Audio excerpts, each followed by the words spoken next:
حته القهر والخوف. يعني كانت وزاره الداخليه ظابط مش عاجباه، تعمل فيه ايه؟ تلففه صينيه وما يقدرش يقول حاجه. طلعوه على اسيوط، ومن اسيوط يطلعوه على مرسى مطروح، ومن مرسى مطروح يطلعوه على كفر الشيخ، ومن كفر الشيخ. الحاجات دي ولدت في الضابط خوف، عقده الخوف. 10 سنين في وزاره الداخليه، طبعا في خلال ال10 سنوات دي او اكثر انا تعودنا على القهر، تعودنا على الخوف فعلا زي ما كانت اللي هو الموجود عند حضرتك دلوقتي. انا تعودت على القهر والخوف، ما نقدرش نحكي في اي حاجه. كنا لما نحكي في اي حاجه فعلا على راي الكاس اللي هو اللي قاعد، احنا كنا بيقولوا لنا بيودونا اخر الدنيا، بيلبسونا قضايا، بيدخلونا السجون. كان في ظلم جامد على عهد حبيب العدل السفاح اللي المفروض يتعدم في ميدان عام على ايدنا احنا كوزاره الداخليه. هو حبيب العدل، هو اللي كان ماسك البلد فعلا. وانا واحد من الناس غير الشرطه، واحد من الناس اهو، ومتاكد ان حسني مبارك مهما كان حسني مبارك كان ميت اصلا. حسني مبارك كان ميت، اللي كان حاكم البلد حبيب العدلي واحمد عز وجمال مبارك والناس دي كلها. دي ما كانش حد يقدر يتكلم معاهم، ما كانش حد يقدر يتكلم معاهم.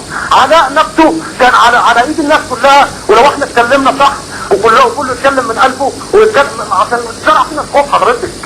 يعني انت بتقول ان انتم بيضغط عليكم ويمارس القهر عليكم، ولكن طبعا سمعة الشرطة كانت قبل 25 يناير معروفة جدا بانها هي ايضا تمارس القهر وتمارس العنف مع المواطن الذي كان يجب عليها ان تحميه، اليس كذلك؟ لما الاقي ظلم انا من ضابط اعلى مني يانا يدخلني السجن ويلبسني قضيه او يعمل معايا اي محاكمه عسكريه، لو ضابط لسه متخرج جديد يجي يقول لي انت عندك تحقيق، لما يخش للمأمور او يخش لمدير الامن او يخش للي اعلى منه ويقول له ده فلان اتكلم معايا بطريقه غير كويسه كده، يعني اتكلم كده بطريقه كويسه معايا، اعمل له تحقيق ودخله السجن. كان اقل واحد فينا ساعتك بياخد 6 شهور سجن، وما مش عارف هو عشان يتكلم بس بطريقه غير سويه مع الضابط يبقى بنجمه واحده لسه متخرج، وكان بيدوس على رقبتنا بالجزمه كافراد شرطه. احنا لما نكونوا لاقيين القهر ده حضرتك هنعمل ايه؟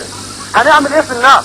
ما احنا شايفين ظلم علينا، لحقنا بيوصل لنا. السيد المقدم عصام شوقي ده انا بصراحه بحترمه جدا، وانا واحد من الناس من افراد الشرطه انا بنتخبه وزير داخليه، زي ما كان المقدم جمال عبد الناصر كان مقدم في الحربيه مسك رئيس جمهوريه. انا بنتخب، انا واحد منهم، انا بنتخب المقدم عصام شوقي ان يكون وزير داخليه.